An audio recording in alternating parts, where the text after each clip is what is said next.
Black and white footage flickers on an old CCTV screen.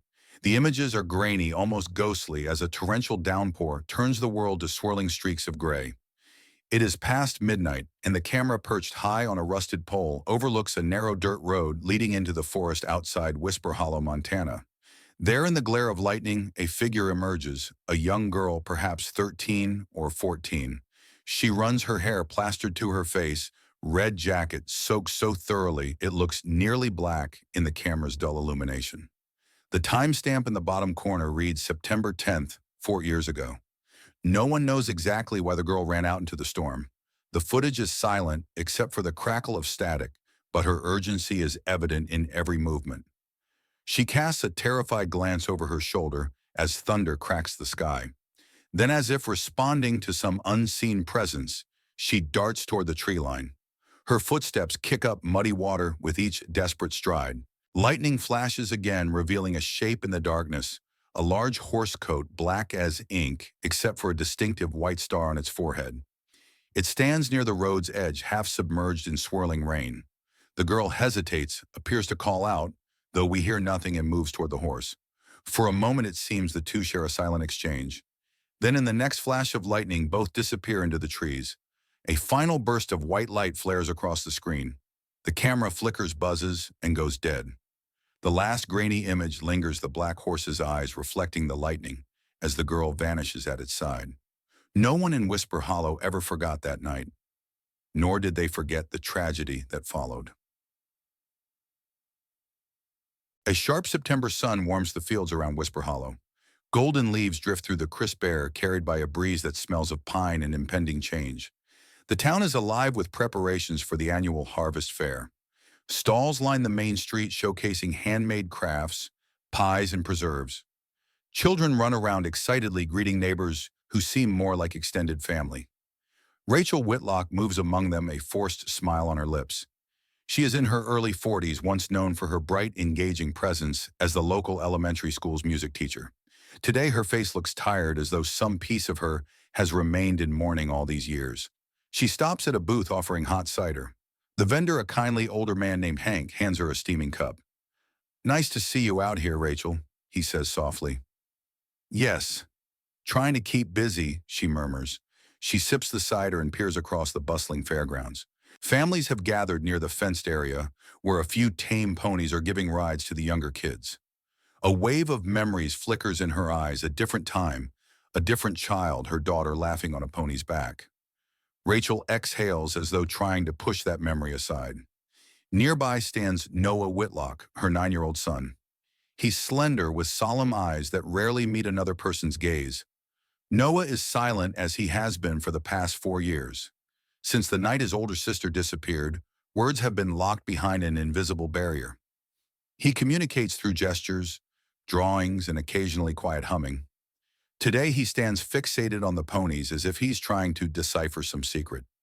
He twirls a small pencil in his hand, a constant companion used for sketching, in the small notebook in his coat pocket. "Noah, sweetie," Rachel calls, stepping closer. "Want to try a pony ride?" He doesn't look at her. Instead, his gaze shifts from the tame ponies to a distant hillside beyond the fairground fences.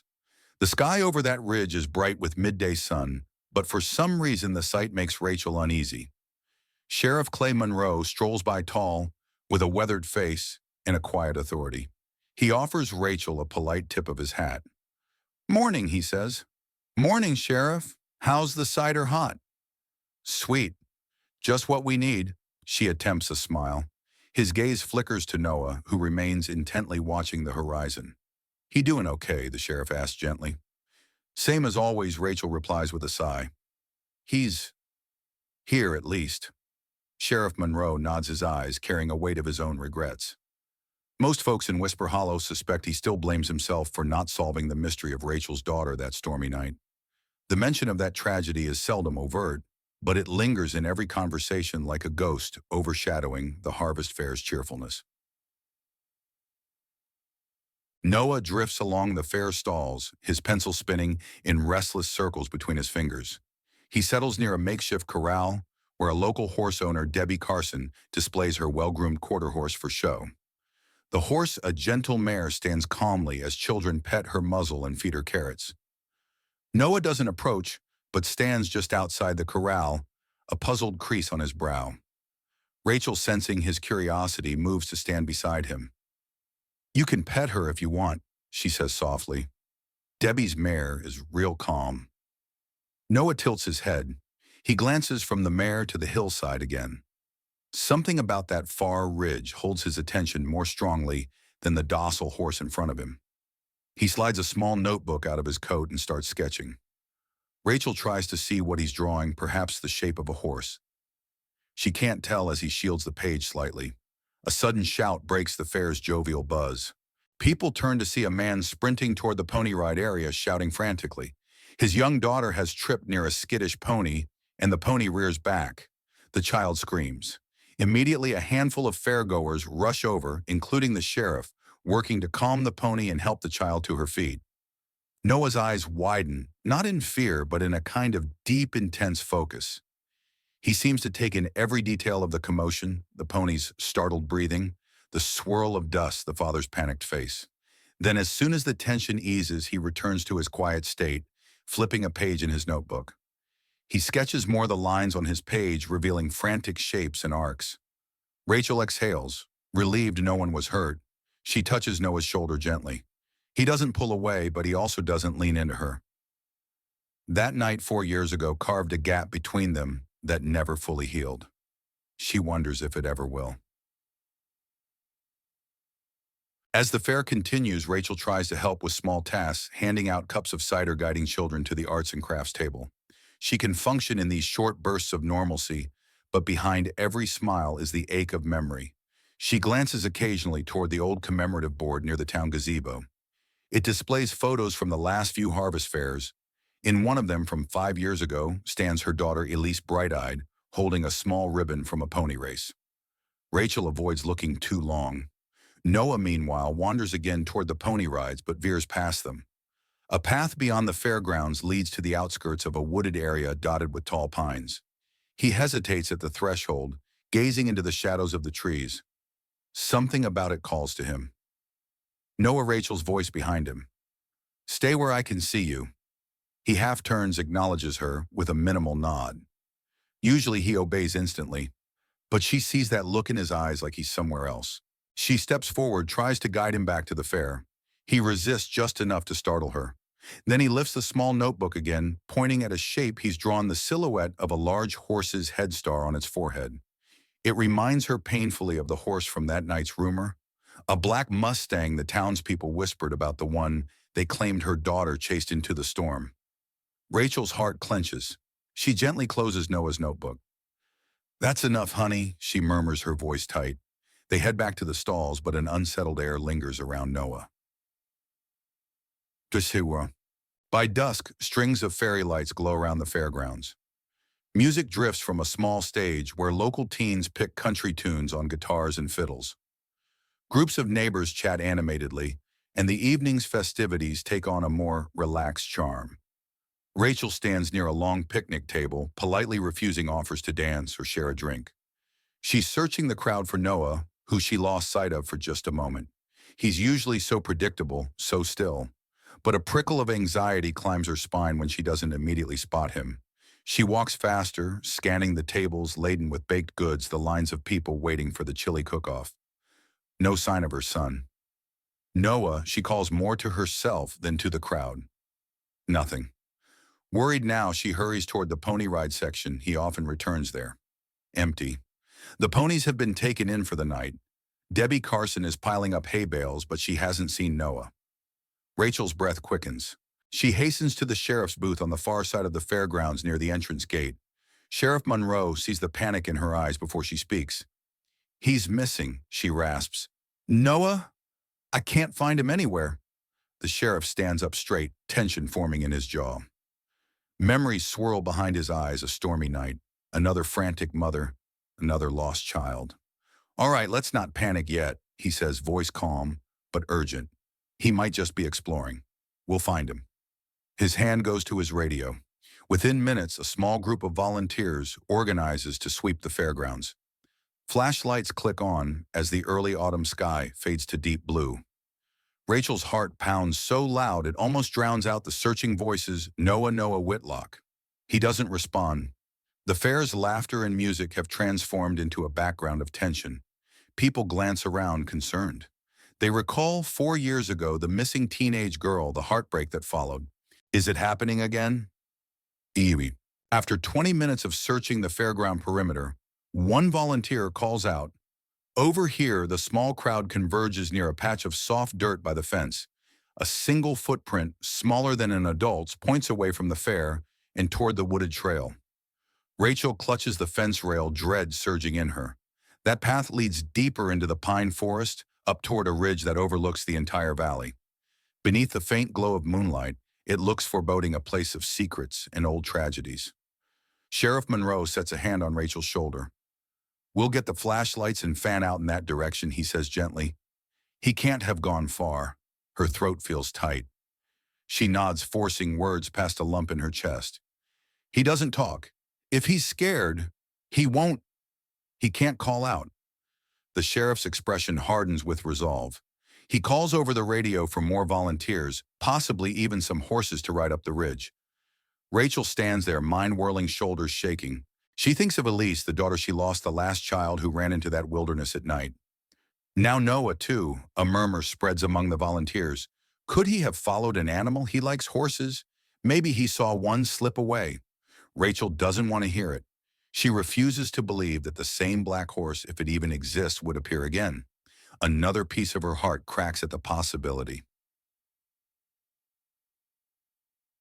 While a few men prepare to ride out on borrowed horses, Rachel paces by the trail entrance, a flashlight trembling in her grasp.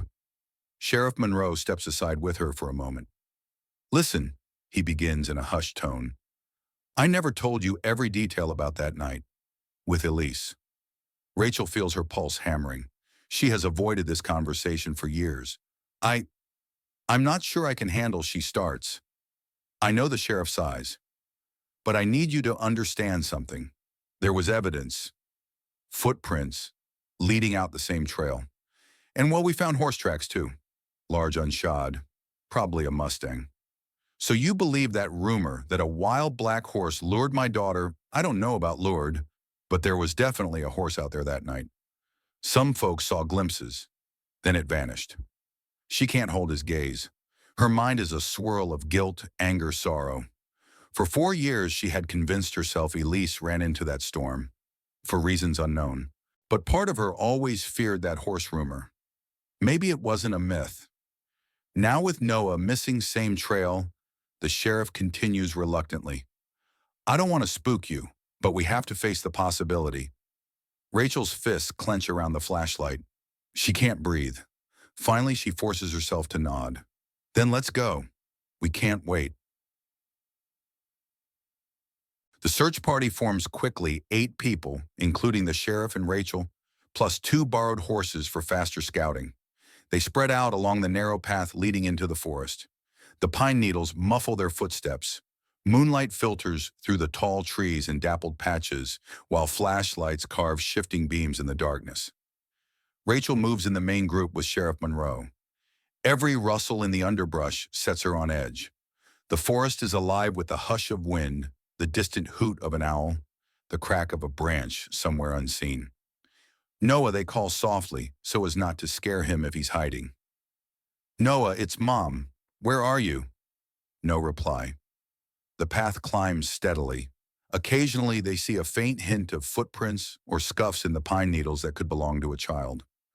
The group fans out, shining lights behind fallen logs and into small clearings. Rachel's heart twists with every silent minute. She imagines him wandering alone, maybe frightened by a sudden noise. Her imagination conjures images of that black horse, each scenario darker than the last. She tries to steel herself. He's only been gone an hour or two, the sheriff reassures her. Chances are he's not far. But she hears in his voice that edge of memory. 4 years ago, they said the same thing. They reach a stony outcrop where the path forks. One branch leads toward a ridge known as Prospect Overlook. The other descends to a small creek. 2 volunteers with horses decide to split off. The sheriff instructs them to check the creek bed first. Rachel kneels, angling her flashlight on the ground. The pine needles are disturbed. As she brushes them aside, she catches her breath, a large hoof print. Unshod, possibly fresh. "Sheriff," she whispers. He kneels beside her. His jaw tightens at the sight. The print isn't that old. Could be a day or less. She sees him glance at her, a flicker of fear or regret in his eyes. "Let's keep moving," he says, trying to sound calm. They follow the trail of disturbed needles for another few minutes, their footsteps hushed. Suddenly, one of the other searchers, a local named Craig, calls from a few yards away. "I've got something here." The group converges on him. He points to what appears to be a small familiar object, a child's pencil lying near a rock. Rachel recognizes it immediately. Noah's little pencil, the one he always spins in his fingers, the one with the cartoon horse head eraser. Tears prick at her eyes. He was here, but the relief is cut short when they hear a distant sound echo through the trees, a horse's whinny, low and resonant. Goosebumps rise on every searcher's arms. "What was that?" whispers Craig. We do have wild Mustangs in the region," the sheriff states quietly. "Rare, but they roam these mountains." Rachel clutches the pencil, her heart pounding. She can't help the image flooding her mind, the black Mustang with the star on its forehead from that ancient rumor. Could it be real? Could it have found Noah? The group presses on, every sense alert. The whinny does not repeat, but Rachel is convinced they are heading in the right direction. She quickens her pace, ignoring the branches that scratch at her arms. "Rachel, stay with us," the sheriff cautions. "I can't just walk. He's up there, I know it." She moves faster, nearly jogging up the slope. The path is uneven, thick with roots. More than once she stumbles, but her determination propels her forward. She only slows when the sheriff firmly takes her arm. "We should keep together," he says gently. "For safety." Safety. The word feels ironic. She's lost one child to these woods, she won't lose another. She nods, swallowing her anxiety to remain with the team. They move in a tight formation, scanning every shadow. A sudden noise cracks through the silence, like the snap of a branch under heavy weight. Everyone halts. Flashlights swing around in a frantic arc. For a moment, Rachel sees a flicker of movement among the trees, a large, dark shape gliding away.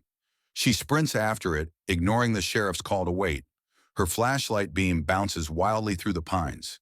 She catches a glimpse of the flank of a horse, black as midnight silent, except for the soft thud of hooves on moss. Then it's gone, disappearing into the deeper darkness. "Come back," Rachel yells. "Where is my son?" Her only answer is the hush of the forest. In the hush that follows her outburst, a swirl of recollection invades Rachel's mind. She remembers a day almost 5 years ago, when Elise was alive. She found her daughter lying on her bedroom floor, scribbling in a small spiral notebook. Rachel picked it up, just a glimpse, and saw drawings of a black horse, a star on its brow. Elise had written a single line beneath, "He listens to me." Rachel scolded her, told her to focus on her homework. Elise had pleaded, "But Mom, I think it's real. I saw it near the meadow last week." Rachel assumed it was a teenage fancy, a romantic notion of a wild Mustang that might let her ride. She dismissed it. She regrets that memory now, regrets not listening to the urgency in Elise's eyes. The flashback dissolves, replaced by the stinging reality of the pine forest at night. Rachel stands, breath uneven, tears brimming as the searchers gather around her. "We keep going," she says hoarsely. "Agreed," the sheriff nods. "But carefully." Kuturmum. Another half-hour passes. The group fans out in a systematic grid search. The volunteer on horseback calls out from a slope higher up, "I see something." Or someone. Everyone scrambles up the steep path. Rachel's heart thuds in her ears. Branches whip against her jacket as she ascends. Reaching a rocky outcrop, she stumbles to a stop, eyes widening at the sight below. In a small clearing, Noah sits cross-legged on the forest floor. His coat is damp, but he appears unhurt, calm even. And standing beside him, barely 3 feet away, is a tall black horse. Its coat gleams under the faint moonlight, and a jagged white star marks its forehead. The horse stands guard, body tense, as though shielding Noah from the approaching flashlights. The scene is surreal, child and beast in a silent communion. Rachel can hardly breathe. She steps forward slowly, her hand extended, tears streaming down her cheeks. "Noah," she whispers, "are you all right?" The horse snorts, ears flicking back. Noah's gaze lifts to meet her eyes. He doesn't speak. Instead, he touches the horse's shoulder gently with the flat of his palm and stands up. The horse does not move away. It lowers its head as if acknowledging him. The sheriff and other volunteers freeze. None dare approach too quickly. This is a wild Mustang, or so they believe, and might spook or bolt at any moment. Noah, Rachel repeats softly, edging closer. "Come to me, please." For a tense moment, Noah hesitates, glancing from the horse to his mother. Then with a small step, he moves toward Rachel. The Mustang shakes its head once, exhaling a deep breath. When Rachel places a trembling hand on Noah's shoulder, he leans into her, uncharacteristic of the boy who usually avoids physical contact. She stifles a sob of relief, but the horse remains.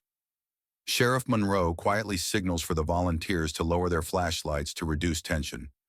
He's never seen a wild horse behave like this, not so close to humans. The Mustang's gaze flickers among them as though assessing if they pose a threat. Only after a few heartbeats does it back away. Hooves press the earth gently. Then in a single graceful motion, it turns and disappears into the darkness of the forest. Rachel clutches her son, heart pounding in a mix of wonder and fear. The volunteers converge, gently checking Noah for injuries. He's unharmed, though his clothes are damp and smudged with pine sap. Sheriff Monroe kneels, shining a flashlight softly at the ground. Fresh hoof prints confirm a large, unshod horse was indeed here. "We found him," the sheriff says to the group, relief saturating his tone. "Let's get him home." Rachel tries to hold in a trembling question. Why was the horse protecting him, but no one has an answer? Back at the fairgrounds, the mood is subdued. The harvest fair lingers in a half-finished state. Tents, booths, lights all left in a hurry. A hush falls as Rachel emerges from the woods with Noah. People flock around, relieved yet deeply curious. She thanks them, words tumbling awkwardly from her lips. She's too exhausted to answer their questions. Noah remains silent. He clings to her side, strangely affectionate, for a child known to shy away from contact. The father of the child who tripped earlier offers them a warm blanket, while Debbie Carson tries to check if Noah wants water or cocoa. He doesn't respond. Sheriff Monroe gently touches Rachel's arm. "Take him home," he suggests. "Give him rest.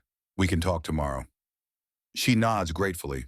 The sheriff's expression carries a weight of unspoken thoughts, like he knows tonight will stir up old wounds across the town. The black horse rumored to be out there, the same or a similar horse that was linked to Elise's disappearance. And now Noah found safe in its presence. Nobody can fully fathom it. Past midnight, Rachel sits on the edge of Noah's bed in their modest, cozy home at the edge of Whisper Hollow's main street. The child is wrapped in warm blankets, his eyes half closed from exhaustion. She smooths the hair back from his forehead. Her chest tightens with concern, but also a glimmer of gratitude that he's here, breathing safe. "Noah," she whispers, "I'm so glad we found you." He gazes at her, not quite meeting her eyes, but there's a flicker of something that looks like recognition, relief. His lips part slightly and Rachel holds her breath, hoping for a word. None comes. Still, he shifts closer, a tiny gesture of closeness he hasn't shown in years. On his nightstand lies his small notebook. She picks it up gently, flipping to the page he was drawing earlier. The lines form the silhouette of a horse's headstar on the brow. She notices new scribbles, chaotic lines behind the horse shape that look like branches in swirling wind. It's eerie, as if he drew what happened in the forest before it occurred. She recalls Elise's drawings, how she too sketched a black horse. The memory is almost too painful to hold. Rachel closes her eyes, tears escaping despite her attempts to remain calm. She shuts the notebook. Tomorrow, she murmurs to the sleeping boy, "We'll figure this out. For now, just rest, my love." She sits there long after he drifts to sleep, mind spinning with unanswered questions. Is the horse that protected Noah the same one Elise wrote about? Could it really be the same creature that was rumored to lead her away that stormy night? A part of her doesn't want to know the answer. By morning, the story has spread around town how Noah Whitlock was found in the forest under the quiet vigilance of a mysterious black horse. The usual small-town gossip at the diner intensifies. Some claim it's the same dark Mustang from 4 years ago. Others roll their eyes, calling it an overblown legend. Rachel tries to ignore the whispers. She sits in her living room with a hot cup of tea, Noah beside her, playing absently with a wooden horse figurine. The hush of the house almost feels like a buffer from the swirl of speculation outside. A soft knock on the door startles them both. Rachel opens it to find Sheriff Monroe, hat in hand, expression uncertain. She steps aside to let him in. "I'm sorry to bother you this early," he says gently, "but we've got folks asking questions. And I want to know how Noah's doing." Rachel leads him to the kitchen table. Noah remains in the living room, but within sight, fiddling with the wooden figure and occasionally glancing over. He hasn't said anything. Like usual, Rachel explains, voice quiet, but he's calmer than I expected. "That's good," the sheriff says. He clears his throat. "What about you?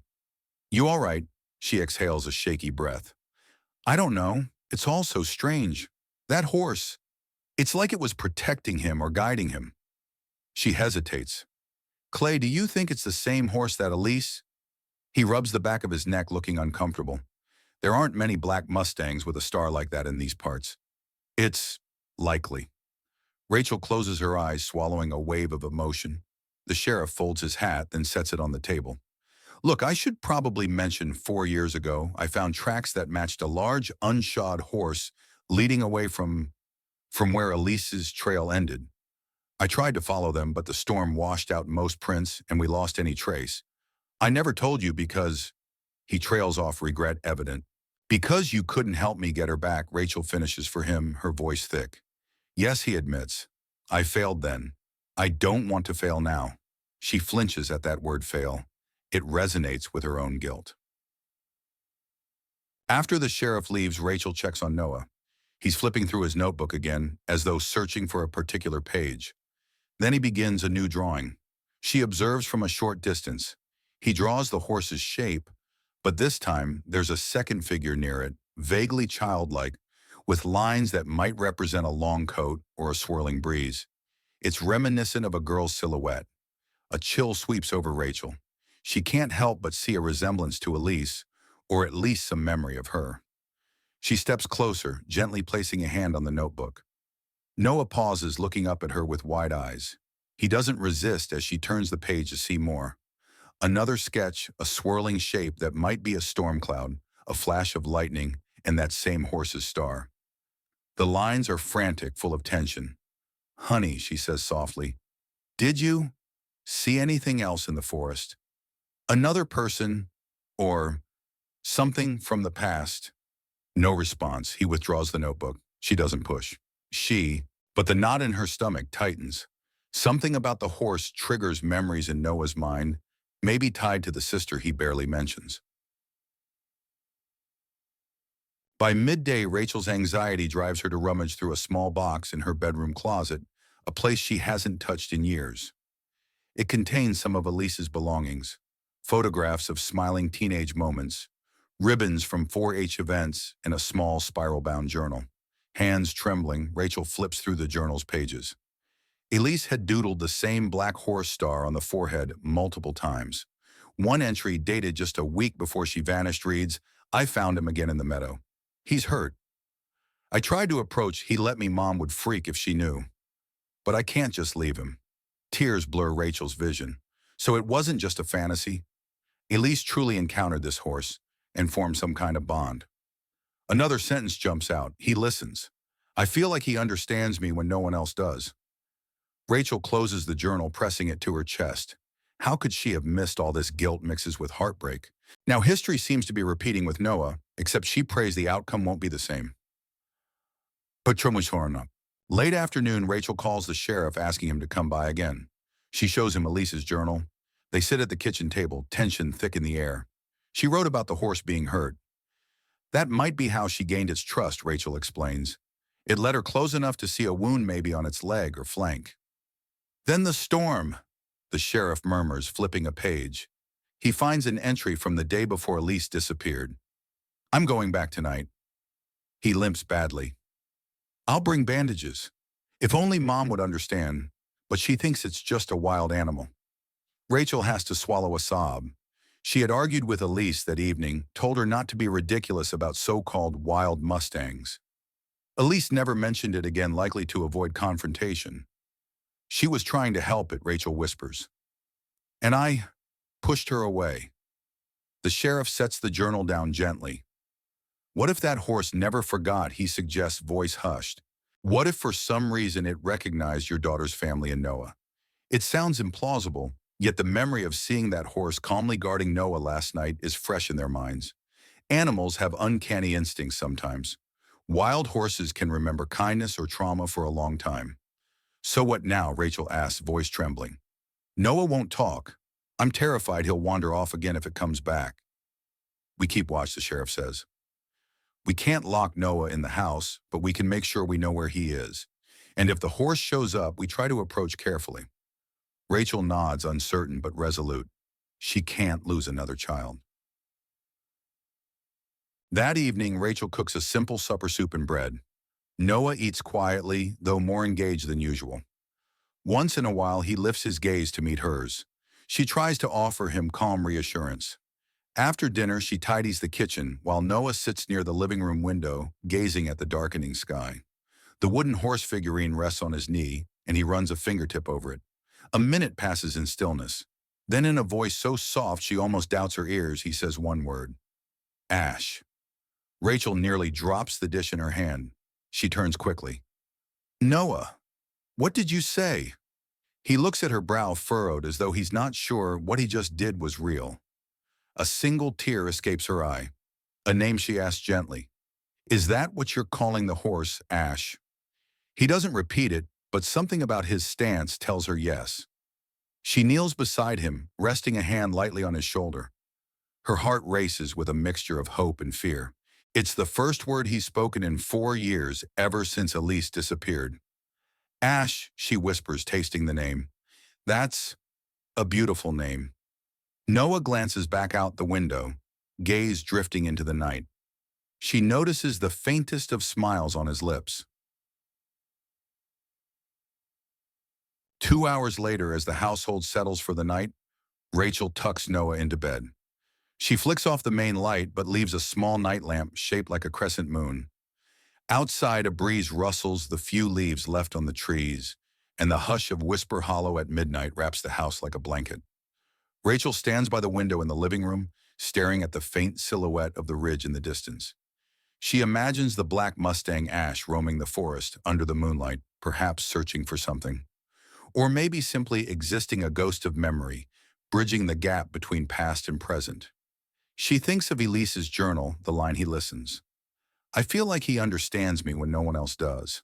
She wonders if it's the same now for Noah, who hardly speaks, but found a kind of wordless communication with that wild creature. The clock on the mantel ticks quietly each second, a promise and a threat. She knows in her gut that what happened last night is only the beginning. The swirling connections, Elise's disappearance, the horse's mysterious reemergence, Noah's single spoken word are pulling them toward a revelation she can't yet name. A sense of foreboding mingles with a flicker of hope. Noah sleeps peacefully down the hall for once, untroubled by nightmares. In the hush of the night, Rachel closes her eyes, silently vowing to protect him, to understand him, to be there in a way she failed her daughter. If the horse returns, if Ash is truly a link to Elise's final moments, then Rachel will face that truth head on. She'll stand beside Noah no matter how terrifying or wondrous the journey may become. Outside, the wind picks up slightly, and if one listens closely, it almost sounds like the soft, distant exhale of a horse, or perhaps it's just the night breathing through the pines. Either way, it signals that the story of Ash and the Whitlocks has only just begun. A thin mist clung to the streets of Whisper Hollow as dawn broke, painting the windows in gray light. Inside the Whitlock home, Rachel found herself standing by the window again, staring at the ridge where Noah had vanished the previous night. Beyond those pines lay a mystery she couldn't untangle. She held a steaming mug of coffee, but it grew cold in her hands as her thoughts circled. Noah was still asleep. In the hush, she replayed his single spoken word, Ash, over and over, as if it were a fragile thread of hope. She didn't want to disturb him too soon. He'd come home exhausted, and she needed to let his mind settle before asking questions he might not answer. Yet her heart pounded desperate for any clue that would connect the dots. Elise's journal from 4 years ago, the black Mustang rumored to lure her away, and now the same horse apparently watching over Noah. The phone rang, startling her. She set down her mug and answered. On the other end was Debbie Carson, who helped with the pony rides at the Harvest Fair. Debbie was breathless, anxiety tightening her voice. "Rachel, sorry to call so early. Word's getting around about Noah and that wild horse. People are wondering if it's dangerous, if it's the same one from back then." Rachel's stomach knotted. She glanced at the closed door of Noah's room. "Let them wonder," she said, frustration seeping in. "He's safe. That's what matters." Debbie hesitated. "Sheriff Monroe's scheduling a community meeting at the church hall this afternoon. Folks want to discuss what to do about the Mustang." A pause, then more quietly, "I hope it doesn't turn ugly." Rachel closed her eyes, recalling the many rumors that once spread about how that very horse caused Elise's death. Fear and misunderstanding had festered in the town's collective memory. "All right," she murmured. "I'll be there." She hung up, gaze drifting again to the ridge. A part of her was furious at the town for jumping so fast to blame the Mustang. Another part trembled with old fear. What if the horse truly bore some dark involvement? Then she thought of Noah's calm expression under the black horse's silent protection. Nothing about that moment felt malicious. Before she could dwell further, Noah's bedroom door creaked open. He emerged, hair mussed from sleep, small notebook clutched in his hand. Their eyes met. She forced a reassuring smile, though her heart pounded. The day's tension was only beginning. After breakfast, Rachel and Noah sat on the living room floor, an arrangement she hoped would feel less intimidating than the dining table. She placed a blank sheet of paper in front of him, along with colored pencils. Outside, the sun's early rays slid through the curtains, warming them in a quiet golden light. She watched as Noah selected a charcoal gray pencil, first his fingers steady. He began to outline the shape of a horse, just as he'd done countless times. But now she noticed more detail, the graceful arch of its neck, the star on its forehead, the alert curve of its ears. He was capturing nuances she'd never seen in his art before, lines that spoke of familiarity. "Ash," she said, gently tapping the drawing. He nodded, small but deliberate. Then he wrote the letters ASH under the sketch, surprising her further. She didn't realize he would label it. That took a form of communication he rarely displayed. She swallowed the lump in her throat. "Ash," she repeated. "He found you in the forest, didn't he?" Noah's eyes darted momentarily to hers. Then he slid the paper aside and flipped open his notebook. His pencil moved faster on a new page, strokes almost frantic. When he lifted it, Rachel recognized the swirl of lines representing tangled branches, the silhouette of a figure childlike, and the looming shape of Ash. But in the background faintly was another figure. Maybe older, maybe female. A chill coursed through Rachel. Her breath caught. "That's someone else," she whispered, voice trembling. "Noah, did you see?" She couldn't bring herself to say Elise's name out loud. He pressed the pencil tip to that half-formed figure and circled it. Then he tapped the corner of the page as if wanting to say, "There's more here." Rachel's heart pounded. Could Noah have glimpsed some lingering presence of his sister? Or was he recalling old memories, emotions warred in her chest? She gently closed the notebook. "We'll figure it out," she managed, voice thick. She stroked his hair softly. "I promise." Noah's hand slipped into hers for just an instant, an unspoken confession of trust. It was enough to break her composure. She scooped him into a hug, tears wetting her cheeks. He didn't resist. Outside, a breeze rattled the window, carrying faint echoes of the forest. In the hush, mother and son held on to that fragile moment of unity, aware that the rest of the day might shatter it. The wooden pews of Whisper Hollow's small church hall were nearly full by midday. The Harvest Fair's abrupt shift into crisis mode had left people with questions, and they arrived in boots and jackets, the tang of barn hay and cold air mingling as they muttered among themselves. A few used whispered tones to spread rumors about that black horse in Noah's rescue. Sheriff Monroe stood at the front, a simple lectern before him, speaking in a calm yet firm voice. Rachel hovered to the side, arms folded protectively, while Noah sat quietly in the front row. She was glad he'd chosen to accompany her. Maybe it signaled he wanted to know what was being said. We all know about the incident. From 4 years ago, the sheriff began glancing toward Rachel apologetically. We never found Elise Whitlock. There were sightings of a black Mustang prints near her last known location. Last night, that same, or a very similar horse appeared again, this time with Noah. The boy returned home safe and sound. A soft murmuring spread. Craig, one of the men from the search party, stood up. We're glad Noah's safe, sure.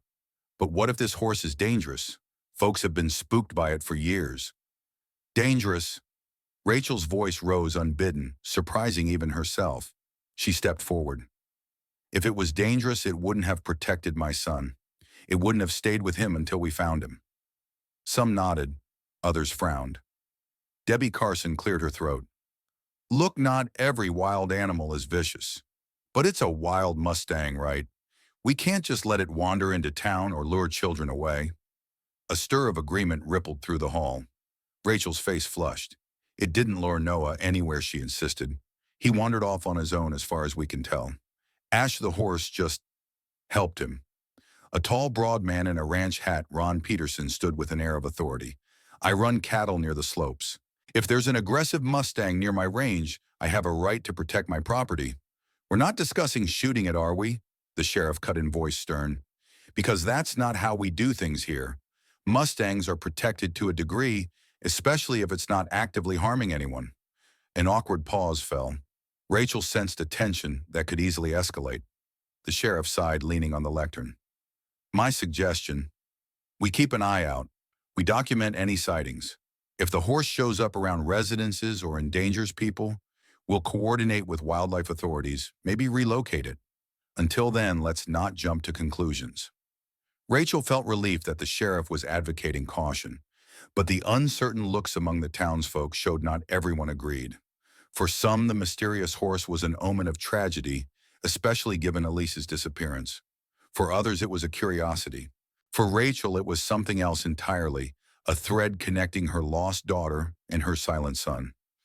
At the back, Noah watched with wide eyes, the brim of a borrowed cap hiding most of his face. Rachel wondered what he was thinking. Did he sense the hostility? The suspicion she almost wished he hadn't come, but he'd insisted by pointing to her, then to himself, then to the door. A silent request to be included. Before the meeting closed, the sheriff asked Rachel if she had anything else to say. She stepped to the front, every nerve taut. I just want folks to remember that sometimes animals show compassion. I'm not saying we ignore the risks, but please, let's not condemn Ash because of old rumors. Her voice trembled. She glimpsed pity in some eyes, cynicism in others.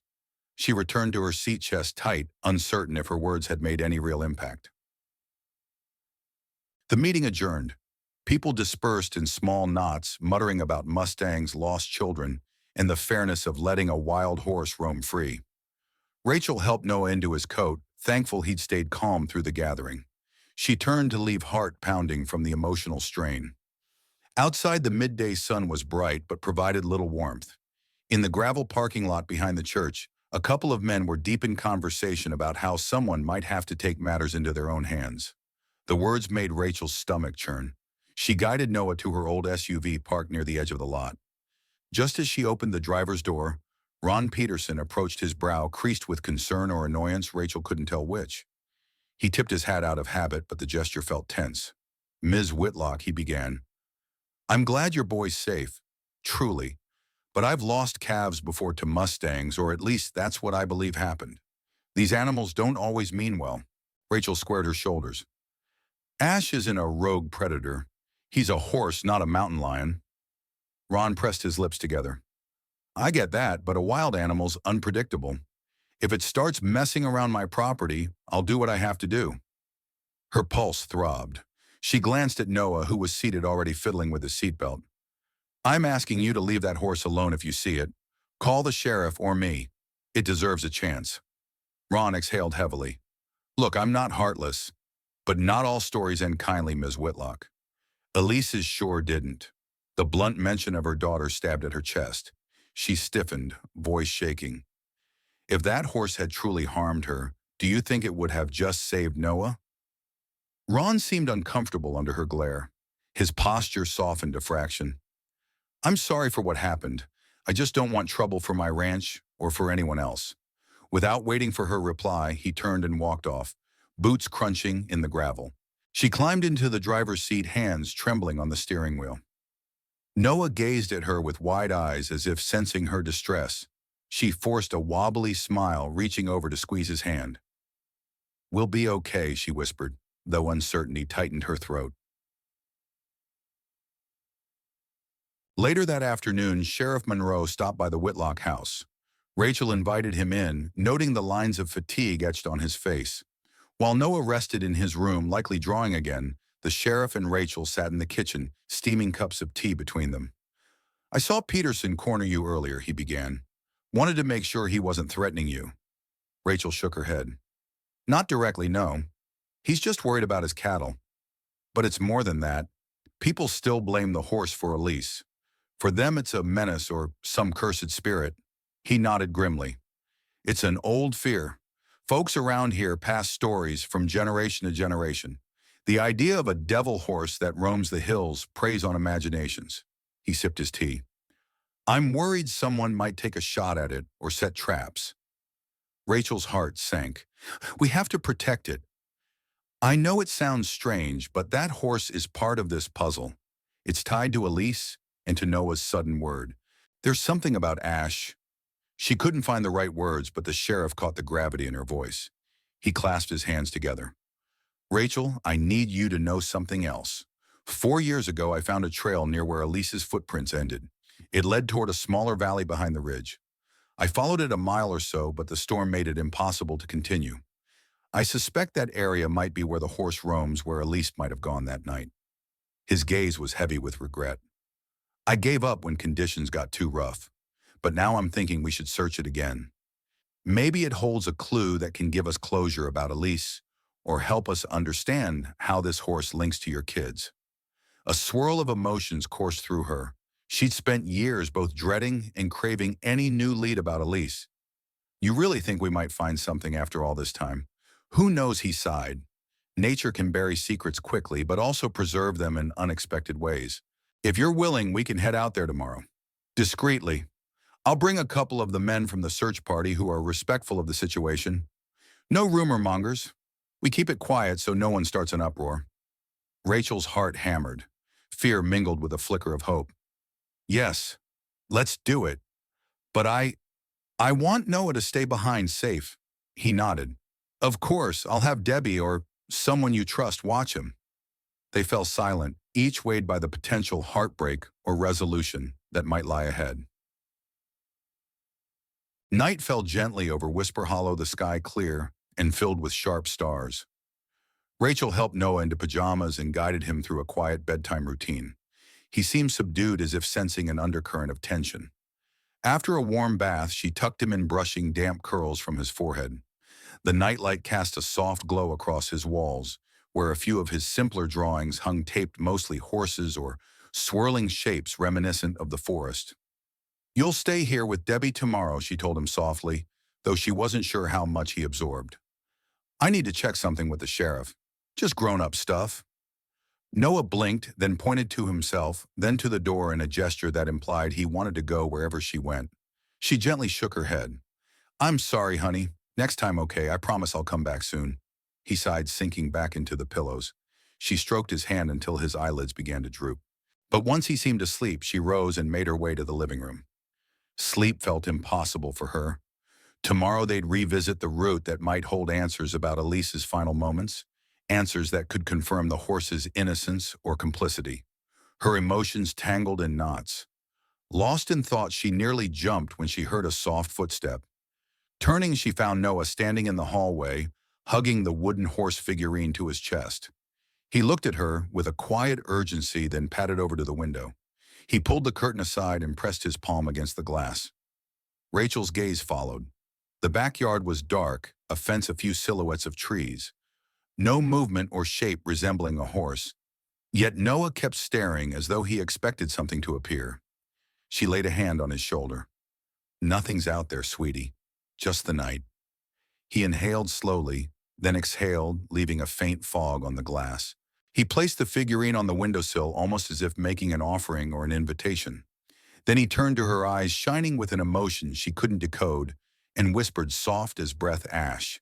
Her heart clenched. So he was calling the horse. She knelt, hugging him close. Let's get you to bed again, okay?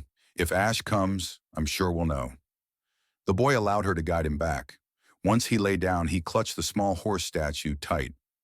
Rachel left the room, mind whirling. Part of her wanted to stand watch at the window all night, hoping to catch a glimpse of the black Mustang. But fatigue weighed heavily on her eyelids, and tomorrow would demand all her strength. She made a silent prayer. Ash, if you're really out there, keep your distance tonight. Let us all rest just for these few hours. Early morning brought a chill, though the sky promised a clear day. Rachel left Noah in Debbie Carson's care, explaining only that she had to join the sheriff on a follow-up search in the forest. She could see the worry in Debbie's eyes, but also a quiet understanding. Rumors aside, Debbie respected Rachel's need for answers. Sheriff Monroe arrived in a sturdy 4-4 along with Craig and Hank, both men who'd been part of the search party for Noah. They set off toward the ridge, traveling a bumpy dirt road that eventually narrowed, forcing them to park. From there, they'd hike on foot. The forest enveloped them quickly, tall pines, forming a cathedral of green, the ground thick with fallen needles. The sheriff led the way, scanning the surroundings for signs of hoof prints. Occasionally, they spotted impressions that might belong to a large horse. Each discovery sent a jolt through Rachel's heart. After an hour, the terrain changed, steeper slopes and rocks, giving way to a gentler, wide valley. The air felt strangely still. A small creek wound through the center, its water reflecting a bright morning sun. Patches of wild grass grew here, though tinted with autumn's gold. For the first time, Rachel understood how a Mustang could survive out here, hidden from the main trails. It was remote, sheltered a secret world. You see anything? The sheriff asked quietly. Hank crouched near the creek, touching damp earth. Fresh hoof marks, he confirmed. Maybe from last night or this morning. Definitely a big horse. An uneasy thrill coursed through Rachel. She imagined Ash stepping delicately along the bank just hours ago, tail flicking, ears alert. Or perhaps it was another wild horse from the region, but her intuition whispered otherwise. They pushed further in, occasionally calling Elise's name. Even though 4 years had passed, it felt almost like a ritual, an acknowledgement that she had come this way once. Birds fluttered overhead, startled by the intrusion. I remember we got stuck around here in the storm, the sheriff murmured, pointing to a rocky outcrop. Back then, the creek was flooded and we couldn't cross. Now it's just a shallow trickle. The memory weighed on him, Rachel could tell. She placed a hand on his arm silently, forgiving him for not finding Elise sooner. She too had regrets about that night. They continued stepping over stones. The breeze carried the scent of pine sap and damp earth. Then among a cluster of tall grass near a fallen log, Craig let out a gasp. Over here, the group hurried over, hearts pounding. They found old weather-worn fabric caught on a splintered branch. It looked like part of a jacket or shirt bleached by sun and time. Rachel's chest constricted. She forced herself to look more closely. The color was indeterminate, a pale rag now, but the sheriff's expression darkened. Might be from Elise's coat, he said gently, not wanting to raise false hope. Or it could belong to any hiker. But it's something. Her eyes watered. She took a shaky breath, reminding herself to remain rational. 4 years can scatter countless traces or preserve them in pockets of the wild. They bagged the fabric carefully, planning to see if any old photos matched its pattern. The discovery spurred them deeper, scanning every inch for more clues. An uneasy hush filled the valley, as if the forest itself held its breath. Their search led them around the creek's gentle bend, a mesmerizing patchwork of sun and shadow on the ground. Occasionally, they spotted more signs of a horse's presence, flattened grass, scuffed dirt near tree roots.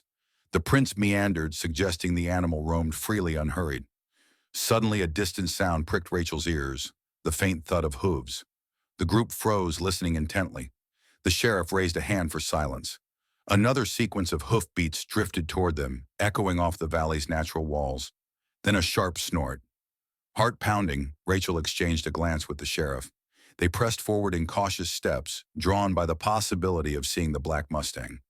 Rounding a copse of cedar trees, they emerged into a clearing, and there, maybe 40 yards away, stood Ash.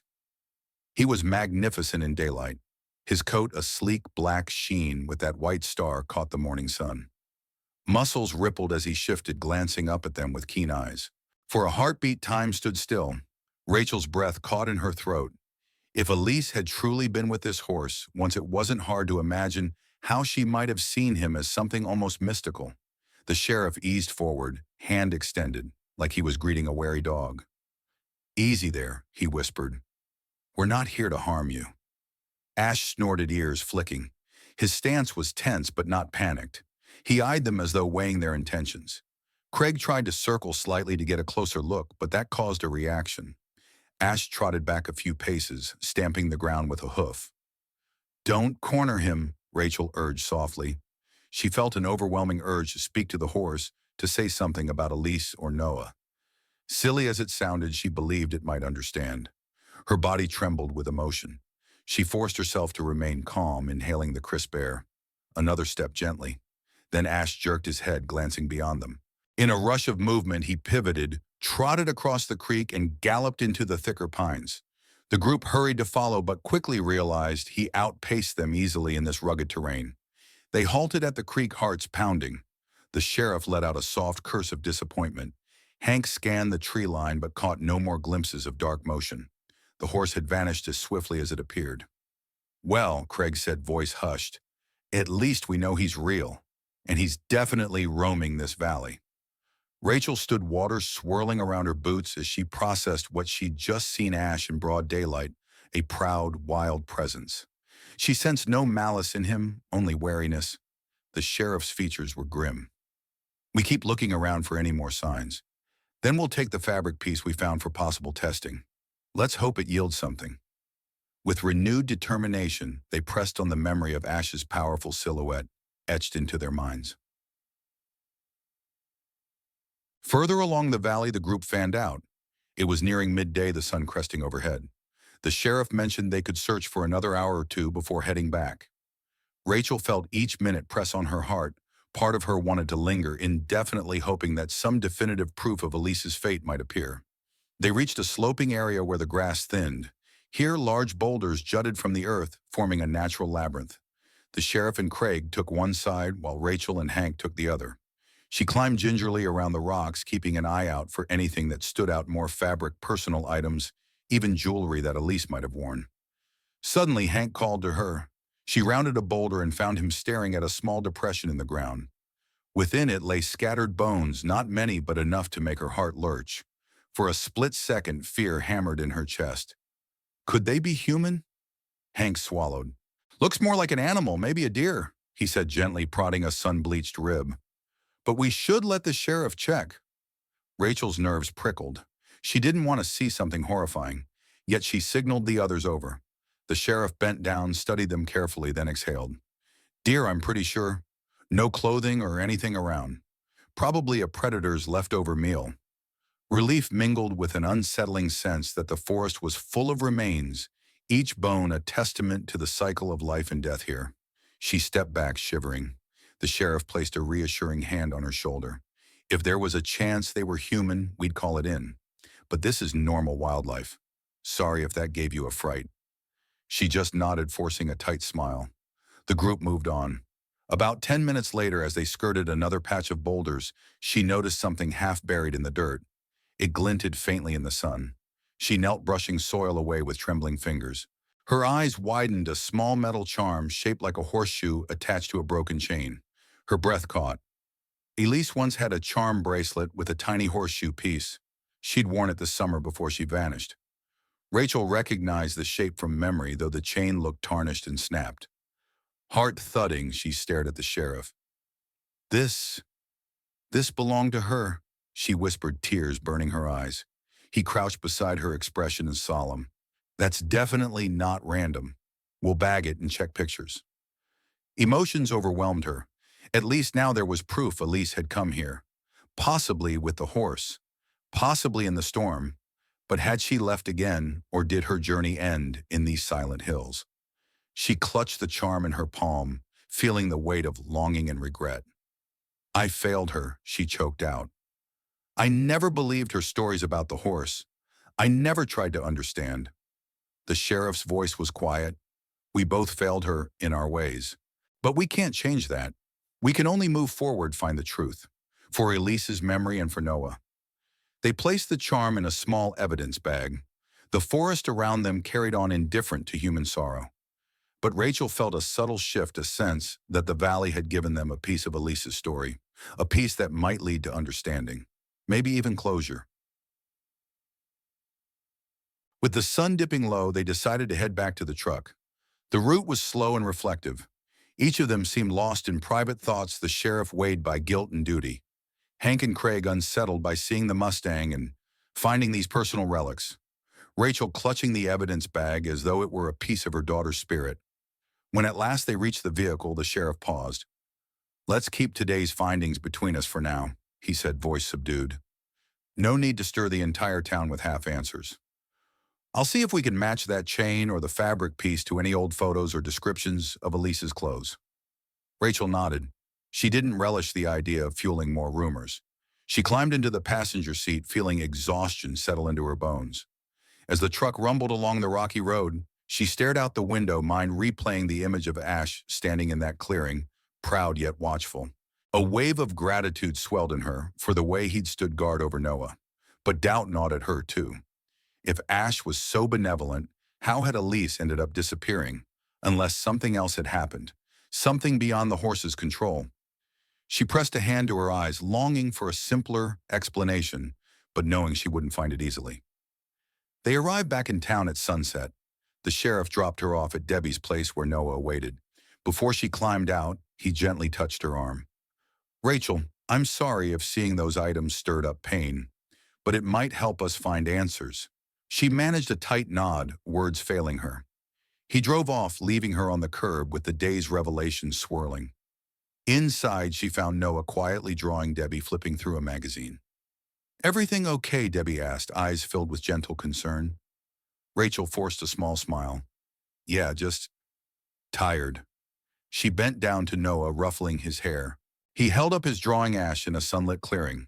Her breath caught. The parallels to her real-life experience that day were uncanny. She nodded approvingly, heart aching, with the unspoken bond he seemed to share with the Mustang. "Thank you for watching him," she told Debbie, voice trembling. "I owe you." Debbie squeezed her shoulder. "No trouble. You let me know if you need anything." Rachel guided Noah home. The evening sky blossomed with pink and orange. She prayed tomorrow might bring clarity, but she also sensed that bigger storms, human or otherwise, were yet to come. Over the next 2 days, words seeped into the community that the Black Mustang was definitely up in the valley, cited by the sheriff's group. Rumors took on new life. Some insisted the horse was possessed by a restless spirit. Others claimed it was simply a wild animal that needed capturing. Ron Peterson spoke openly at the diner about the risk to his cattle, and a few ranchers nodded in agreement. Rachel tried to keep a low profile, focusing on caring for Noah, who had grown more restless. Each morning he lingered by the window, gazing into the distance.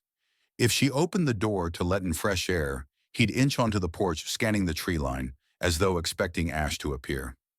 One late afternoon, while grocery shopping, Rachel overheard a disturbing snippet between two townsfolk. "If the sheriff won't handle that Mustang, someone else might." A rifle shot from a distance, end of story. She felt ice slither in her veins. She couldn't believe they'd so casually talk about killing a creature that had shown no real aggression. Her worry for Ash deepened. She wanted to warn the horse, irrational as that sounded. Meanwhile, she and the sheriff had quietly compared old photos of Elise to the fabric scrap.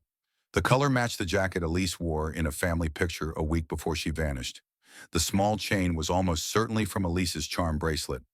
The sorrow that welled in Rachel was balanced only by the faint relief that pieces of Elise existed, even if they painted a grim possibility.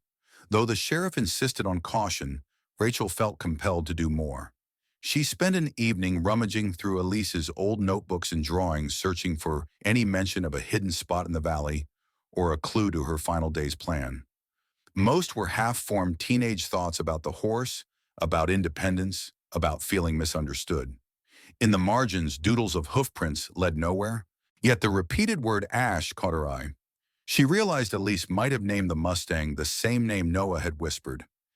It jolted her. Both siblings recognized something in that horse, 4 years apart. She stayed up late reading each scribble, tears slipping silently down her cheeks. On the third night after her valley search, Rachel put Noah to bed as usual. He seemed unusually agitated, pacing near his window. He tapped the wooden horse figurine again and again, humming softly in a minor key. She sat on the edge of his bed, patting the space beside her. "Come sit, sweetie. I'll read you a story." He stared at her with those solemn eyes, then joined her. She opened a children's picture book about forest animals, reading the lines softly. Occasionally, he leaned closer to see the illustrations, but his gaze drifted to the window. His foot jiggled a nervous energy she recognized from times when he was trying to communicate, but couldn't find the words. She paused mid-sentence and closed the book. "Noah, are you thinking about Ash?" She pointed to the figurine. "Or about your sister?" Her voice cracked on the last word, though she tried to keep it gentle. He hesitated, then placed his hand on the figurine, pressing it to his chest. He opened his mouth, a slight quiver in his jaw. Rachel's heart pounded. He inhaled shakily, then exhaled a soft stutter of sound. Finally, he whispered, "He helps." Tears sprang to her eyes. A second word. Well, a second phrase even. "He helps," she repeated, voice trembling. "Ash helps you." Noah nodded, tears threatening in his own eyes. He pointed out the window, then back to the figurine. She sensed he was implying the horse helped him feel safe, or understood. Like Elisa's journal had said, the horse listens, comprehends. She wrapped him in a gentle hug, tears escaping. "Oh, Noah, that's so good. You're doing so well." She could hardly breathe, overwhelmed by gratitude that he'd spoken again, a sign that his internal walls might be cracking. But beneath her joy simmered dread. If the town's ranchers took matters into their own hands, if they shot Ash, how would that wound her son's fragile progress? She soothed him until his tense muscles relaxed, and eventually he lay back, eyes drifting close. As his breathing deepened, she whispered, "Thank you, Ash, wherever you are, for helping him." Early the next morning, Rachel's phone buzzed. She answered groggily to hear the sheriff's clipped tone. "Get down to the old logging road near Peterson's ranch. We have a situation." Her pulse spiked. She hurried to dress, leaving Noah with a neighbor who was luckily awake and sympathetic. Driving out to the logging road, she saw the sheriff's 4x4 and another truck parked haphazardly. A small knot of men stood near the edge of the woods, rifles slung over shoulders. Ron Peterson was among them, face grim. Rachel's gut tightened. She leapt out. "What happened?" The sheriff held up a hand to calm her. "We got a call. Shots were heard in the area at dawn. Some folks claimed they saw the black Mustang wandering near Peterson's fence line." Ron spat on the ground. "I fired a warning shot to scare it off my land, that's all. But it bolted into those trees. Not sure if I nicked it." Rachel's eyes widened in horror. "You shot at it just in the air," he claimed, but a few men exchanged doubtful glances. "I didn't aim to kill. It was near my heifers. You said if it threatened livestock, Sheriff Monroe cut him off face stony. You should have called me first. Now we have to check if the horse is injured." Rachel's anger raged, but she bit it back. "Show me where it happened," she demanded. She tried to keep her voice steady, though fear vibrated under every syllable. Ron led them to a spot by the fence. Hoof prints gouged the dirt deep and uneven, as though the horse had bolted in panic. Rachel saw scuff marks near a blood-speckled stone. Her heart sank. There was no telling if it was a graze or something more serious. "We need to follow this trail," she insisted, scanning the ground. The sheriff nodded, motioning two men to come along. Ron scowled but didn't object outright. Maybe he felt a flicker of guilt. They moved into the woods, hearts pounding with each sign of disturbed leaves and snapped twigs. About 50 yards in, they found a smeared patch of blood on a low-hanging branch. Rachel's breath caught. "He's bleeding," she whispered, tears burning her eyes. Why did this have to happen? She pictured Noah's quiet voice. "He helps." "We keep going," the sheriff said. "No guns. We want to ensure it's not suffering or dangerously cornered." Ron quietly slung his rifle behind his back, expression subdued. The group pressed on each step, a mixture of dread and hope. If Ash was only grazed, perhaps they could find him, help him. But the further they went, the heavier the silence in the woods became. Finally, they reached a small clearing. The blood trail lessened, as though the horse had slowed or Maybe the wound clotted, but they saw no sign of the Mustang itself. Rachel's shoulders sagged in relief that there wasn't a fallen body, but her concern lingered. He was out there possibly in pain, possibly alone. "Let's spread out a bit," the sheriff said softly. "We'll go no more than 20 paces from each other. Keep eyes open." Rachel swallowed tears, forging onward. Ash had looked so strong, so alive in the valley. The thought of him hurt by human fear and ignorance twisted her stomach in knots. They spent hours combing the woods, occasionally spotting faint blood drops on leaves or bark. The sporadic trail suggested the wound might not be fatal, but it was impossible to be certain. As the morning stretched toward midday, exhaustion wore on them. Even Ron seemed less brash, a flicker of remorse crossing his features. Rachel recalled the small medkit she'd brought. It contained basic bandages, antiseptic pitifully inadequate for a wild horse. But the memory of Elise's note about trying to bandage the Mustang's leg haunted her. She whispered under her breath, "I'll do the same if I must." She owed that to both her children. Suddenly, from somewhere deeper in the pines, a low, keening sound drifted through. It wasn't quite a neigh, more like a distressed exhale. Everyone froze. Rachel's eyes went wide. That could only be Ash, wounded and calling softly. The sheriff motioned them to remain calm and quiet, guiding them in the direction of the sound. Step by step, hearts pounding, they descended a small slope. The trees grew dense, blocking out the sun. The hush of the forest pressed in. Then they heard it again, a faint whimper-like noise, definitely equine. Rachel's pulse thundered. She parted branches, emerging into a narrow glade. Her eyes scanned for movement, adrenaline coursing. The men followed behind, but the glade was empty, just thick moss-twisted roots and the hush of parted ferns. No black shape, no flash of a white star. The sound had ceased. They spread out, searching behind logs and large boulders. Nothing. "He might have moved on," the sheriff murmured. "We spooked him." A wave of despair threatened to engulf Rachel. She could almost sense Ash's presence, but he stayed hidden, elusive. One possibility flickered in her mind. Maybe he was purposely leading them away, or maybe he was trying to hide in the thick underbrush. She gently pressed a palm to the mossy trunk of a fallen pine, as though hoping to feel a pulse of the horse's spirit. No further cries sounded. The group lingered another hour, scanning every shadow. Ultimately, the sheriff ordered them back. They could do little more than follow the intermittent blood trail, but it vanished entirely near a rocky slope. Rain clouds gathered overhead, promising to wash away any remaining sign. Rachel fought tears as they turned back. She imagined Noah waiting at home, trusting that Ash was safe. How could she tell him the horse might be injured, that people in the town were so afraid they'd shoot first? They reached the logging road, spirits low. As they packed into their vehicles, a single distant neigh echoed among the pines, so faint it could have been the wind. Rachel's chest tightened. Whether it was a cry of defiance or pain, she didn't know. But it hammered home the precarious place Ash occupied in this world, one step away from sanctuary or destruction. The engines roared to life, carrying them back to Whisper Hollow under a sky darkening with storm clouds. In the hush of her own thoughts, Rachel vowed to find a way to save Ash, whatever it took. And as thunder rumbled in the distance, a sense of foreboding settled like an omen.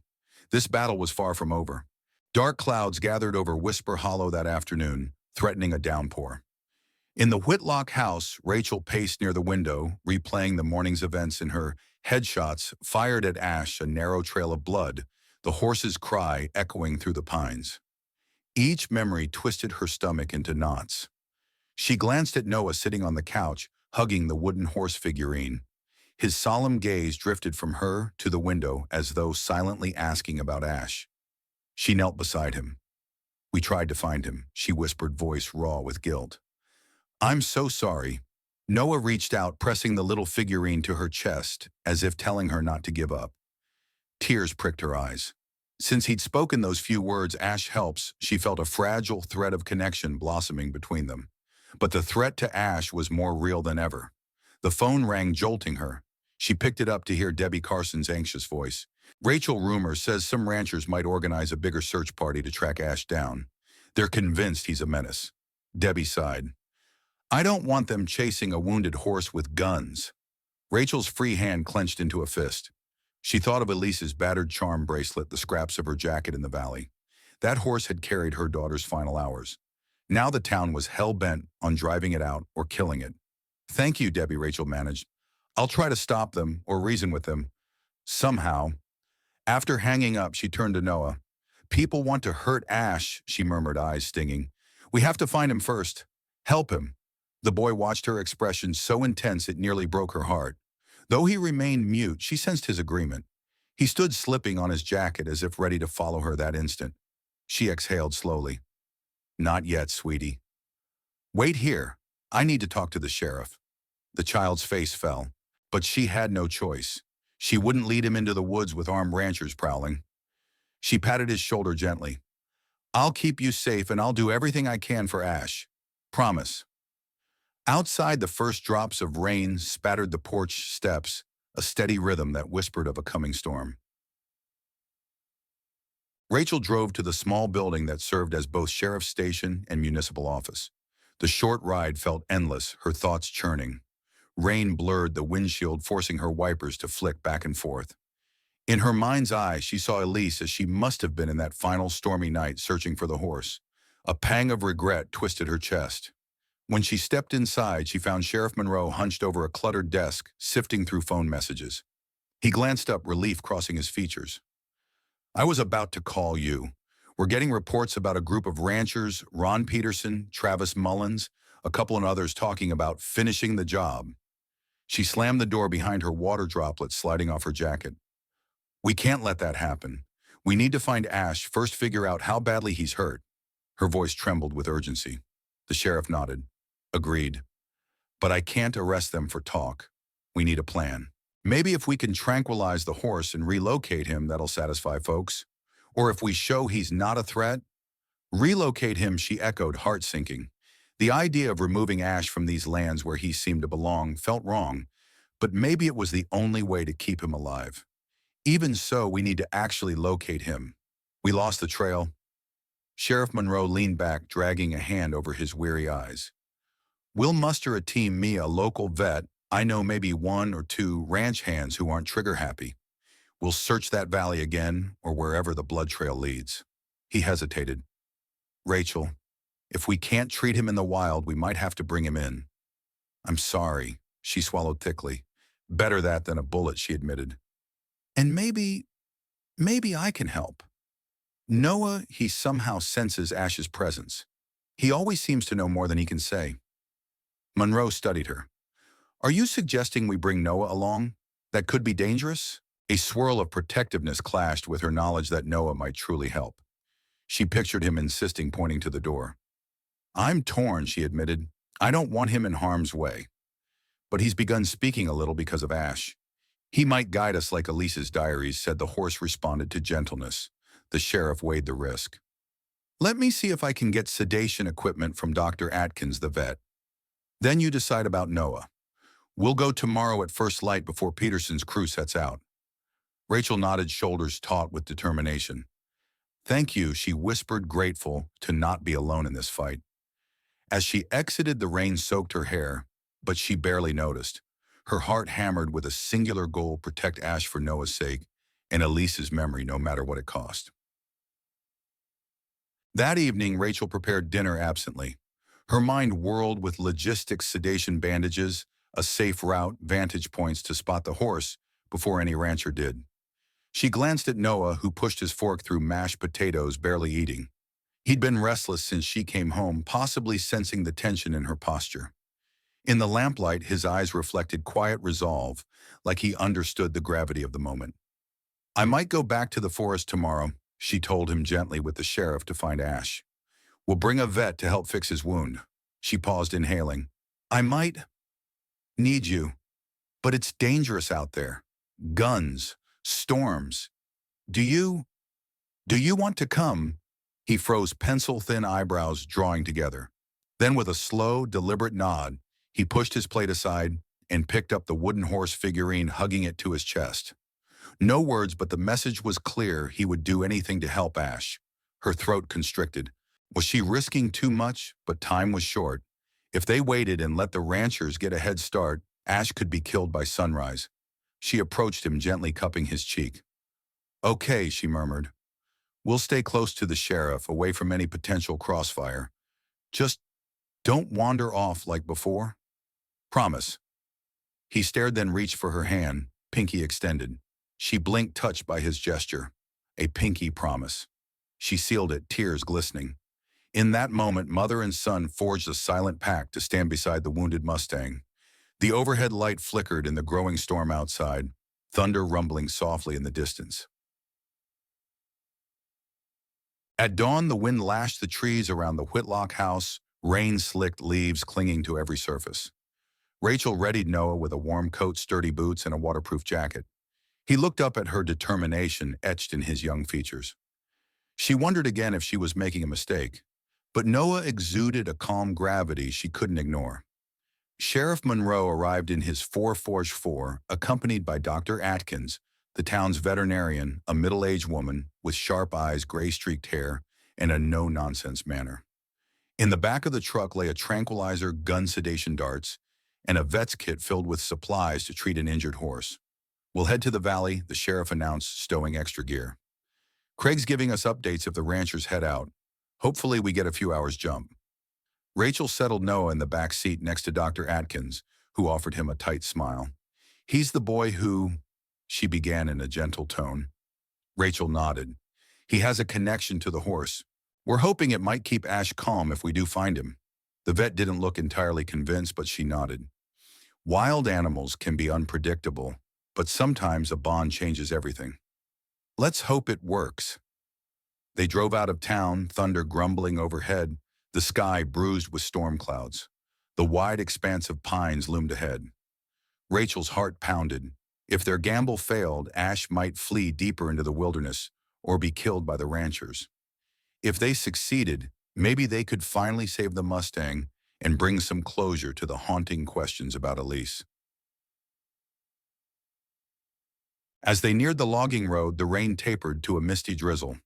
The sheriff slowed the truck, scanning for any sign of other vehicles. No sign of Peterson's crew, yet he noted relief edging his voice. "We'd better move fast." They parked where the road ended, unloading gear, while the morning light struggled through low clouds. Dr. Atkins readied the tranquilizer rifle, double-checking dosage. "If the horse is already weakened by blood loss, we need to be extra cautious," she murmured. Rachel secured Noah's hood, then took his hand. They set off on foot, forging the same route as before, toward the hidden valley. The ground was slick, every step a careful negotiation of roots and rocks. Tension coiled in Rachel's stomach. What if they found Ash collapsed? Or if he bolted in fear? Within 20 minutes, they spotted fresh hoof prints, some smeared with red. Rachel's chest tightened. Ash had definitely passed here recently. She glimpsed Noah's anxious face as he crouched, pressing his small palm lightly to one bloody track. He looked up at her, tears forming. She squeezed his shoulder. "We can't stop," the sheriff urged softly. "He's close."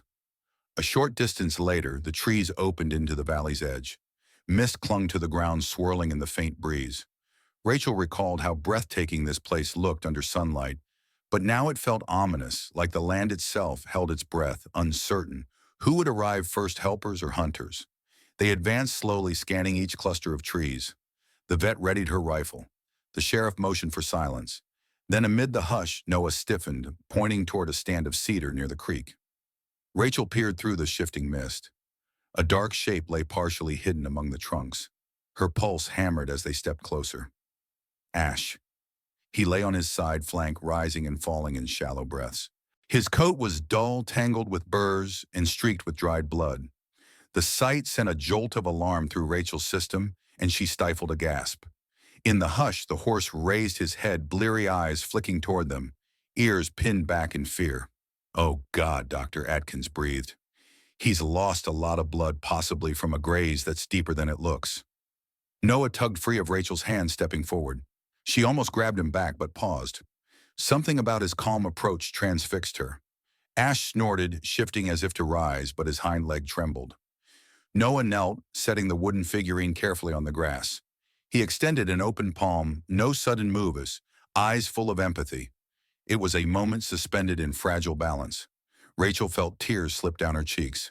The boy and the wounded Mustang, each battered by circumstance, each needing the other's presence to heal. She gestured for the vet to wait, breath caught in her throat. Ash let out a soft, ragged, whinny head, drooping. Slowly, Noah inched closer, resting his small hand on the horse's muzzle. Ash flinched initially, but Noah murmured something too soft to hear. Rachel recognized the shift in Ash's posture, acceptance, or at least surrender. The horse's dark eyes glimmered with recognition, as though it saw in Noah the same gentle spirit Elise once offered. Dr. Atkins crept up, tranquilizer gun lowered. The sheriff hovered behind. "If he spooks, he could hurt the boy," the vet whispered anxiously. Rachel's heart pounded, but Noah showed no fear. He stroked Ash's neck with trembling care, tears dripping from his chin. Then Noah glanced back at them, nodding once, as if giving permission. Dr. Atkins raised the rifle, aimed carefully at the horse's muscular shoulder, an area away from bone where sedation would be safest. She fired a dart with a muted thwip. Ash startled, letting out a sharp snort. He jerked his head side-eye, wide with alarm. Noah gasped, flinching away. Rachel lunged forward to grab her son, but Ash didn't thrash. He only tried to stand, legs shaking under his weight. After a moment, the sedation effect sank in. His stance wobbled, and he sank back down, panting. "I gave him a light dose," Dr. Atkins said briskly, coming around. "He's big, so hopefully it's just enough to relax him without dropping him fully." The sheriff gently guided Noah aside, leaving a clear space for the vet to work. Rachel crouched by Noah, wiping his tears with the back of her hand. "You did great," she whispered, voice shaking. "He's going to be okay." Noah stared up at her, lips parted. Then he managed a single trembling word, "Elise." Her breath caught.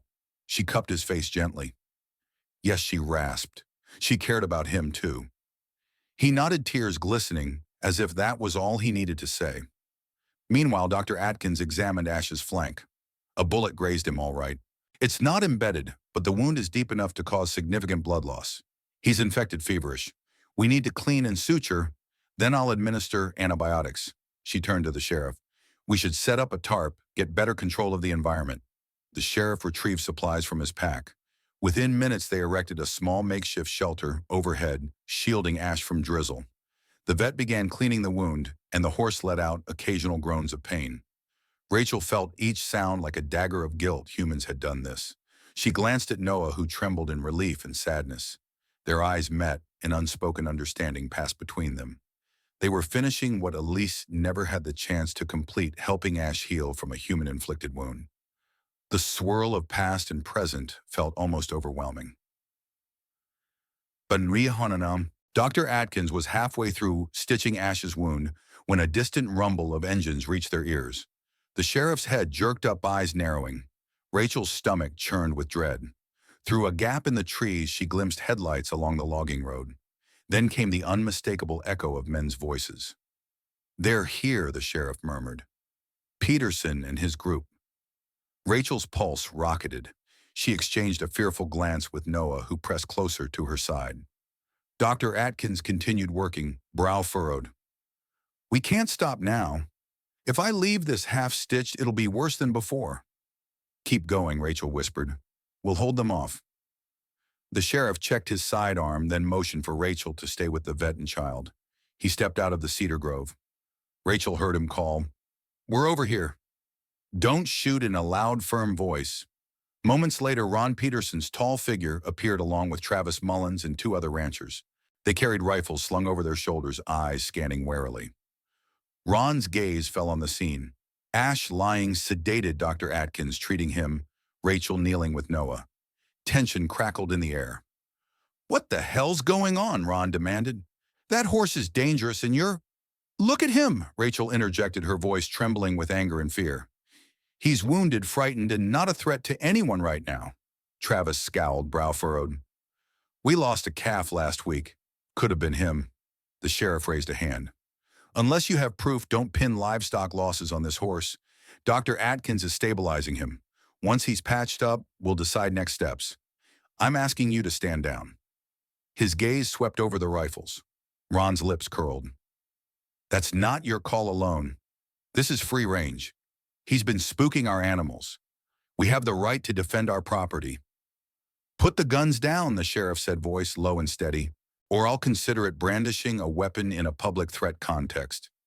A standoff hush fell broken only by Ash's soft groan under sedation.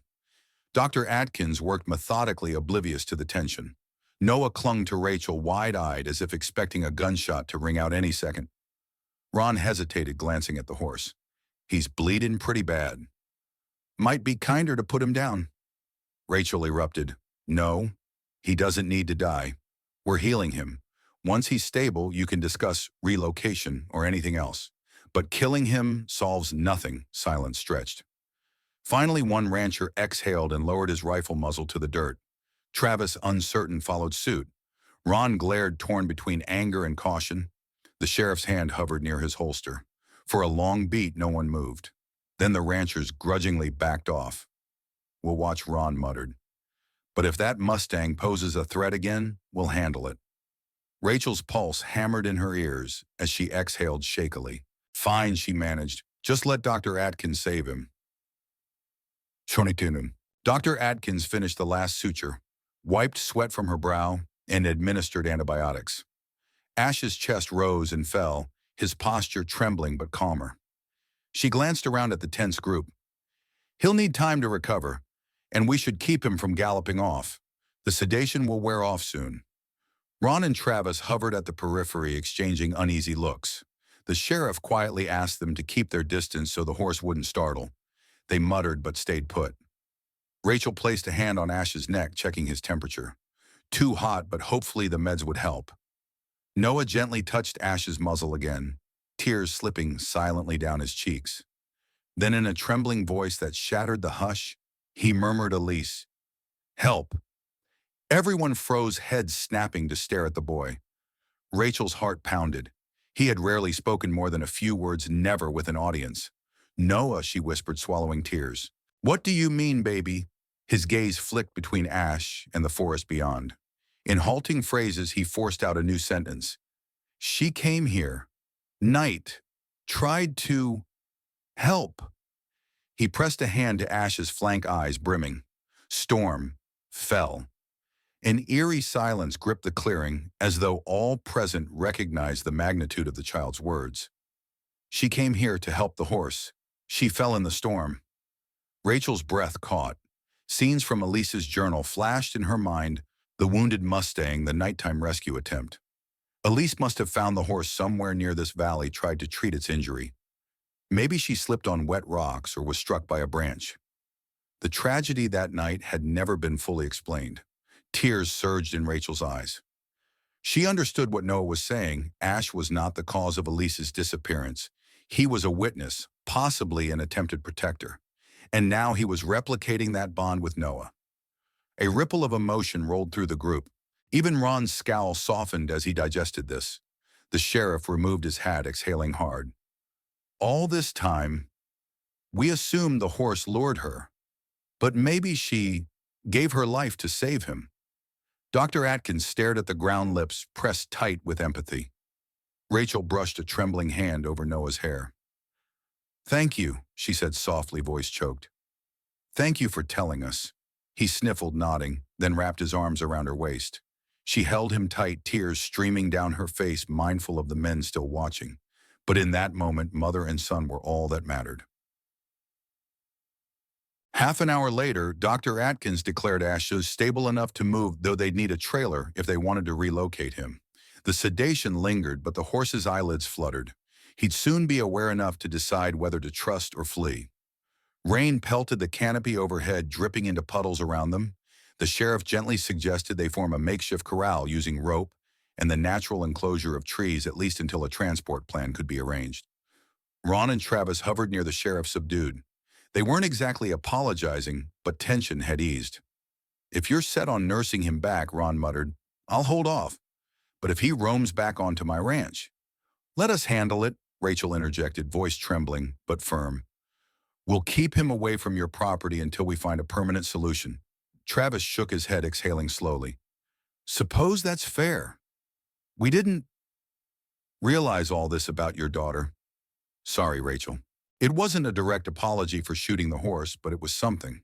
She nodded curtly, arms wrapped around Noah. The sheriff signaled them to help gather branches and rope to fence off a small perimeter. Surprisingly, they complied with minimal complaint. The drizzle soaked everyone's jackets, but a collective calm replaced the earlier standoff. As they worked, Noah quietly knelt by Ash's head, holding an umbrella Rachel handed him.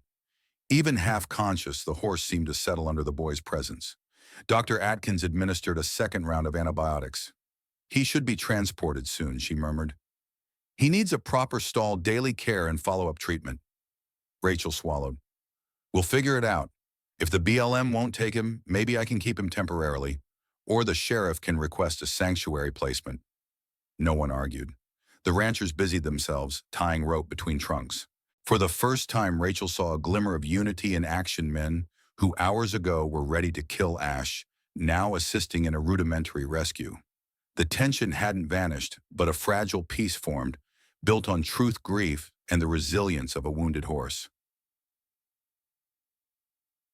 While Dr. Atkins readied the sedation kit for a safe second dose to move, Noah stood up, trembling slightly. Rachel saw him glance across the creek into a denser copse of trees. He tugged at her sleeve, then pointed. She followed his gaze, uncertain. "What is it?" she asked softly. He didn't speak. He just stared at that patch of forest, brows knitted. Then he stepped away from Ash's side, crossing the shallow creek in small splashes. Rachel hesitated, looking back at Dr. Atkins, who was busy, and the sheriff, who was rigging rope. She decided to follow her son. They had time before the official move began. Noah navigated around a boulder up a small slope.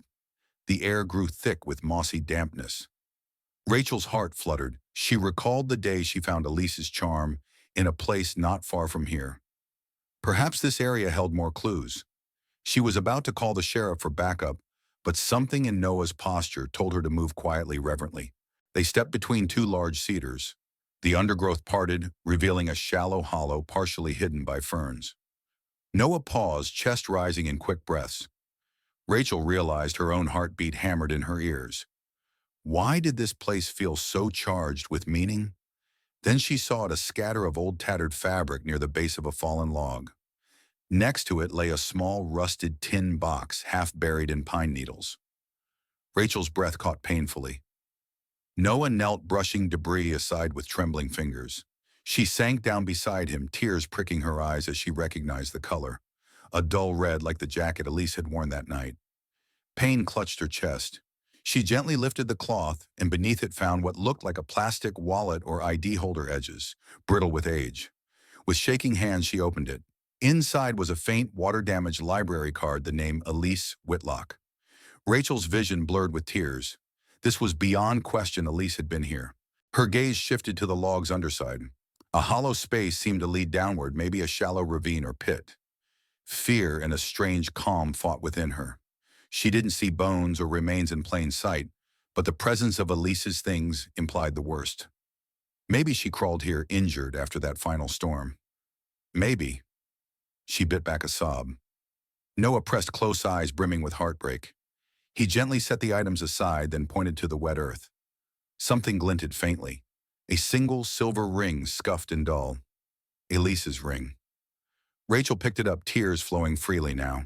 She recalled giving that ring to Elise for her 14th birthday, a small horse head design.